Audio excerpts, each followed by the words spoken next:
Hey, my dad's retired now and works at the National Retirees Association. What? The National Retirees Association? Emery and Kara burst into laughter. There really are marriages for money, Kara exclaimed, patting Kevin on the shoulder. You were almost fooled. What? Am I being treated as a marriage scammer? I was so shocked. I couldn't find the words to respond. I'm Mary, 30 years old. Just an ordinary office worker.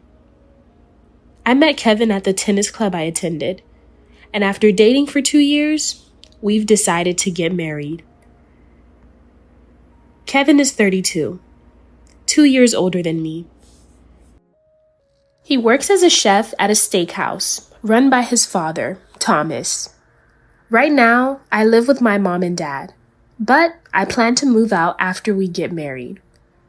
Kevin also lives with his parents, but we've talked about renting a place together after the wedding. One day, Mom wants us to come to a family meeting, Kevin said. Yeah, we were just talking about when to go, I replied.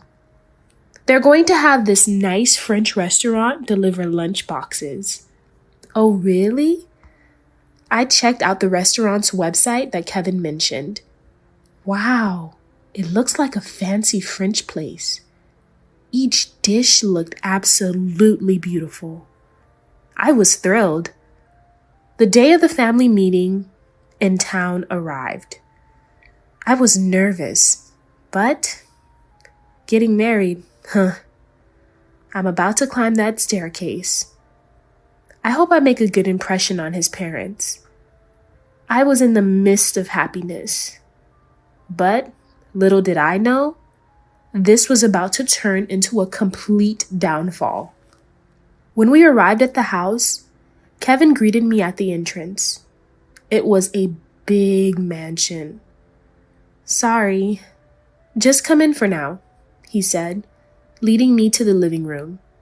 There, I met an elderly woman, probably Kevin's mother, Emery, and a young woman about Kevin's age, maybe his sister, Kara. Hello, I nervously greeted, but they didn't smile back. So, this is Mary? They looked at me up and down with a disdainful gaze. I was a bit shaken by the atmosphere. Well, she's passable, I guess, Emery said. Her hair isn't some wild color. Her bag looks neat. And she's dressed in a proper suit. Acceptable. Kara sneered. Huh?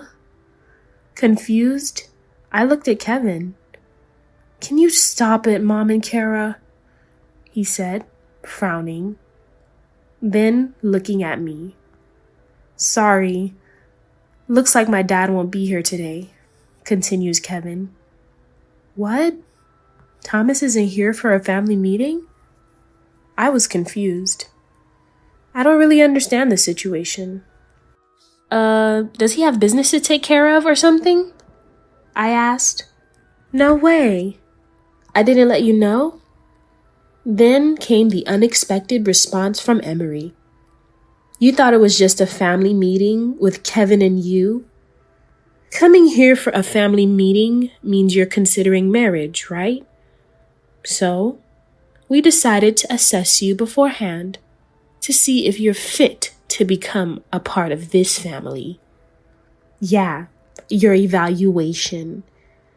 Emery and Kara took turns speaking. An evaluation? Of me? I was speechless. Kevin continued. I thought it was just a family meeting. I had no doubts. And then this happens? But I tried to keep my composure. Well, yes. Eventually I'll need to talk with both of you, right? I put up my best guard. I was feeling the same as Kevin. But since we wouldn't be living with these two after marriage, I thought I could just get through this. Trying to keep up appearances, Kevin said we could open up the lunchbox. Inside, the dishes were as beautiful as expected, which cheered me up a bit. But then the mood was ruined by relentless questions from Emery and Kara.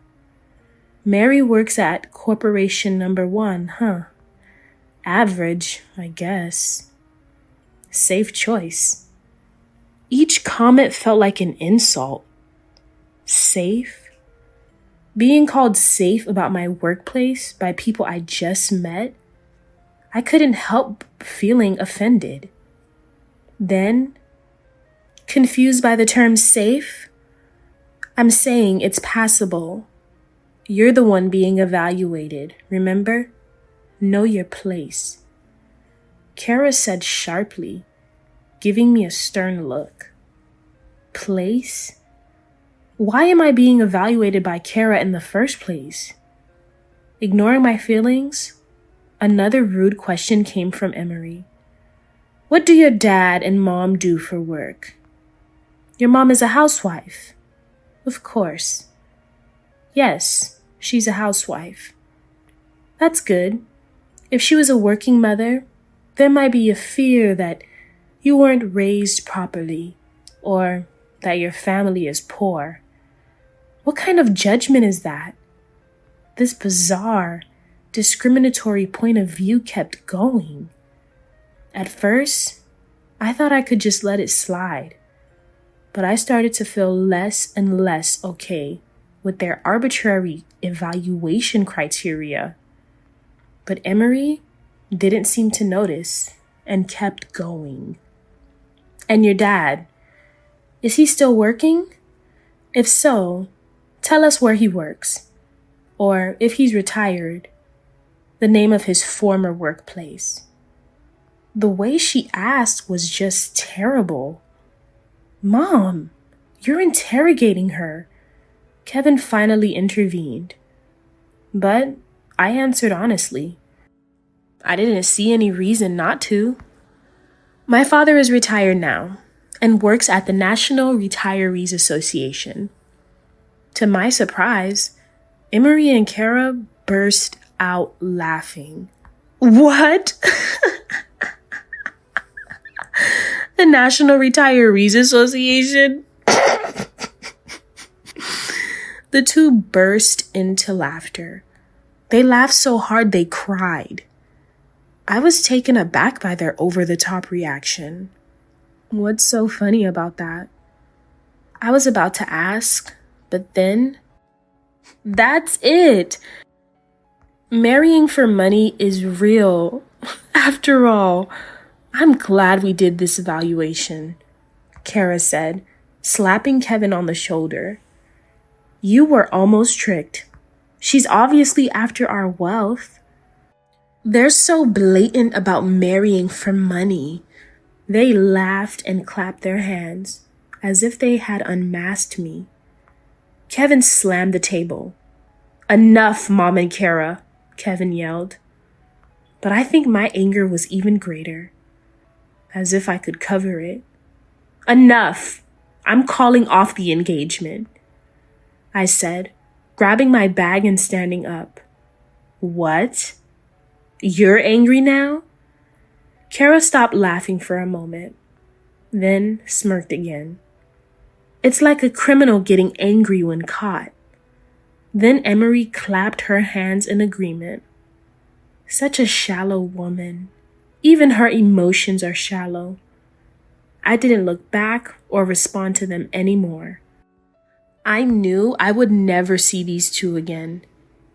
Excuse me, I said, leaving Kevin's house without looking back or stopping. Wait! Kevin chased after me. Just wait on calling off the engagement. He caught up and grabbed my shoulder. As soon as I turned around, tears started to fall.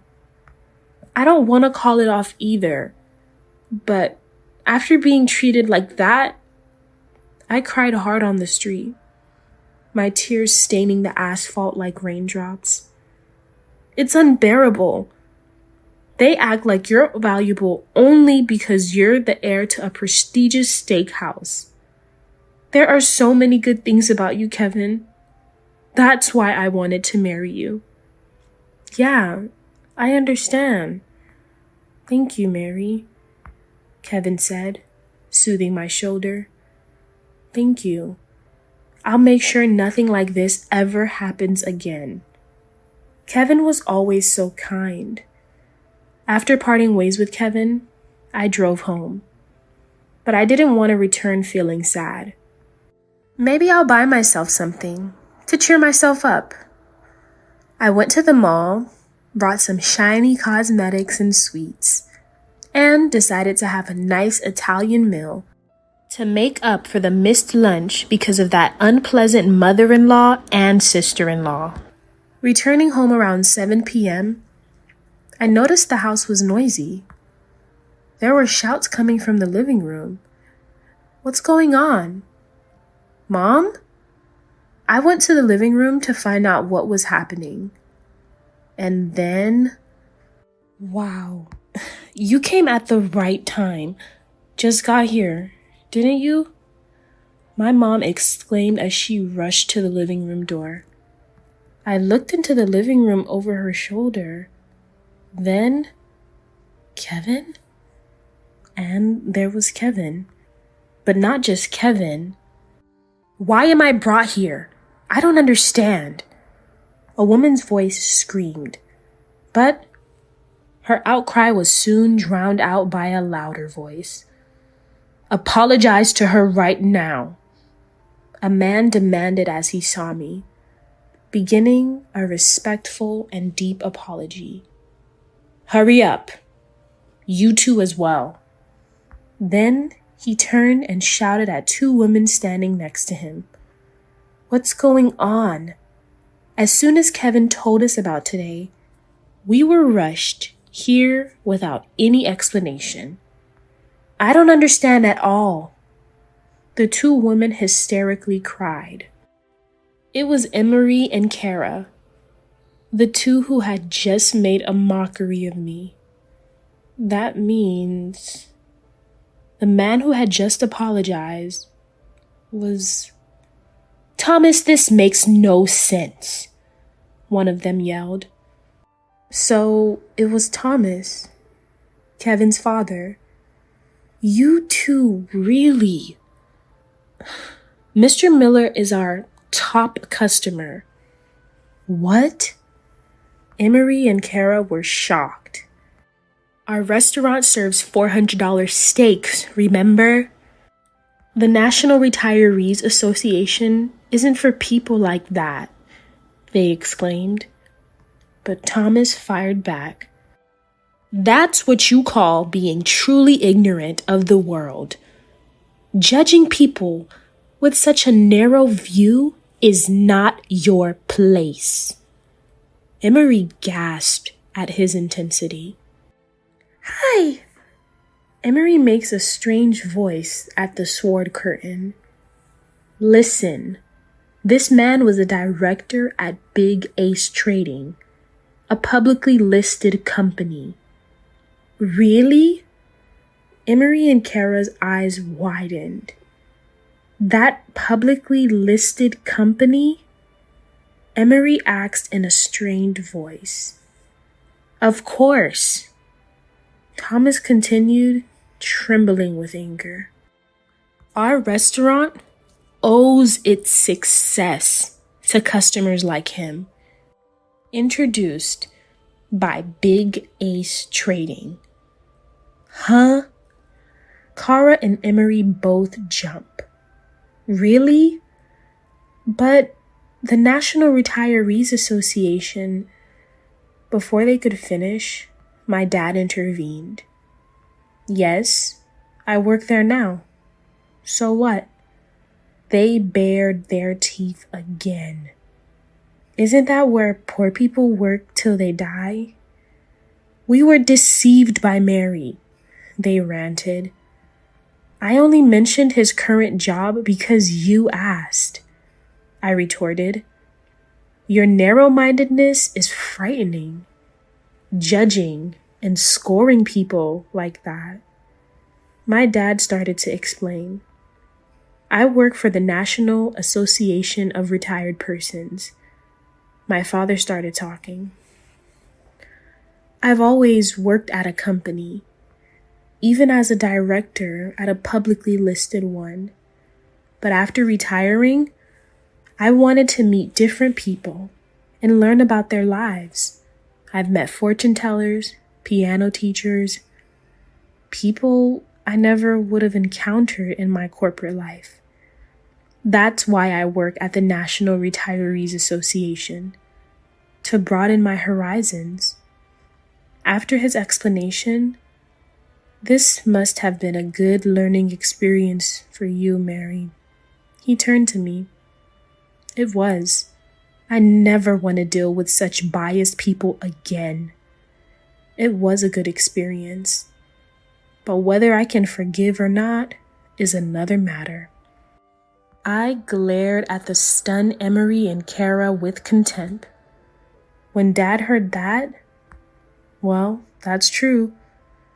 I heard from Kevin that you assume that just because her father worked at the National Association of Retirees, my daughter was marrying him for his money.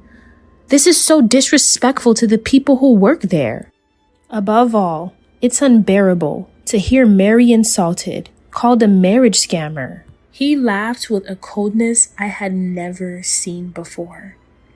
When I was little, even when I got into mischief, I never saw my dad make that face.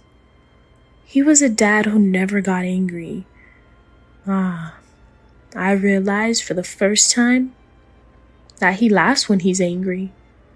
The way you all arbitrarily judged Mary, it's a bit different from that.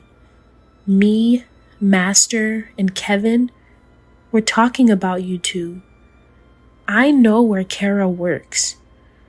We were discussing it over steaks made by Master. What? Kara seemed surprised that her workplace was being discussed, even though she had unreservedly inquired about my company. But the surprises didn't stop there. You work at Collins Accounting, right? Mr. Collins uses the National Retirees Association for his housekeeping, and that's how we met. Now, we even play golf together. What? Kara was continuously surprised, her mouth opening and closing. Well, I've been to Mr. Collins' steakhouse. I knew you came for steak. Kara's face went completely pale.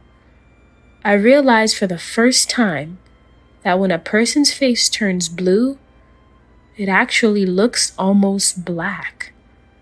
And after hearing the whole story from Kevin, I guess Master hurried over here, even before Mary got home. I came back leisurely from shopping for cosmetics, eating out to heal a broken heart. Please forgive us. For the first time, Kara apologized herself. Until then, she had an air of, why should I? Emery too. Please forgive Kara. She began a deep apology again. And to think you can be compassionate towards your own daughter, but treat someone else's daughter like that? My mom spoke for the first time since we arrived. We've raised Mary with such care. To think of her as a gold digger. Such a family we would rather not have, she yelled in a trembling voice. Then took a deep breath and exhaled. But I'd like to say that.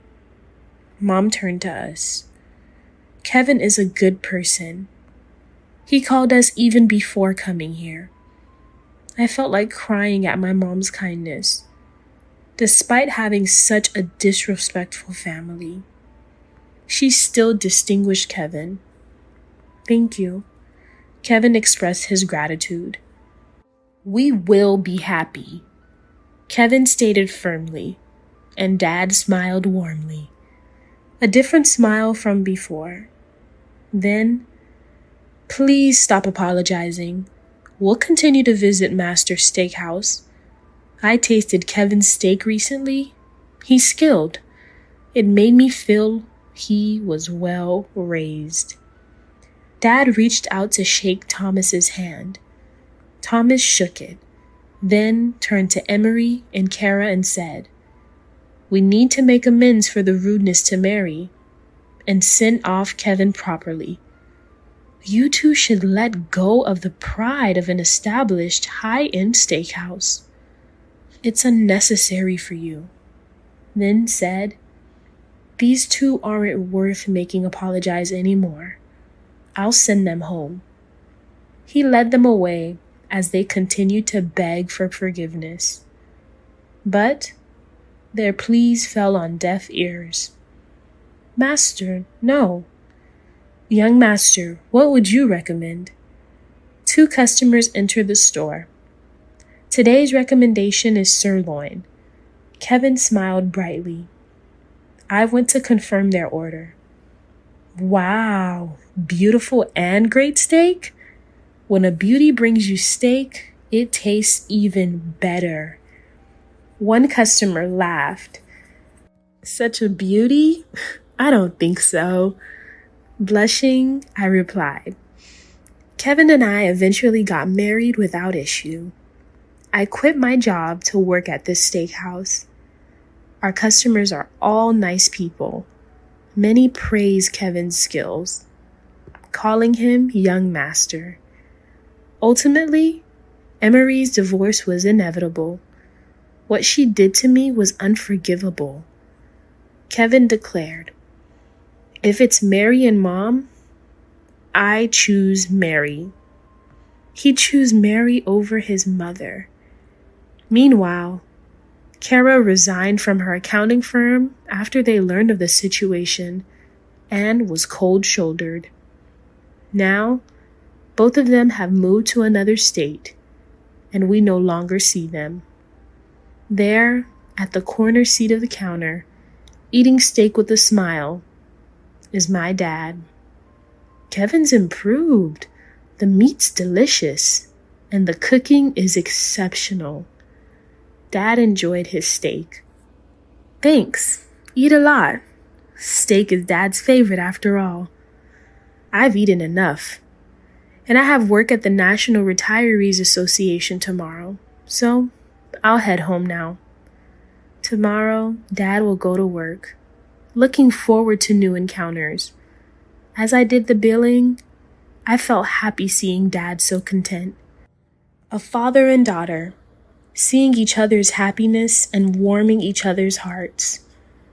I thought, there's nothing happier than this.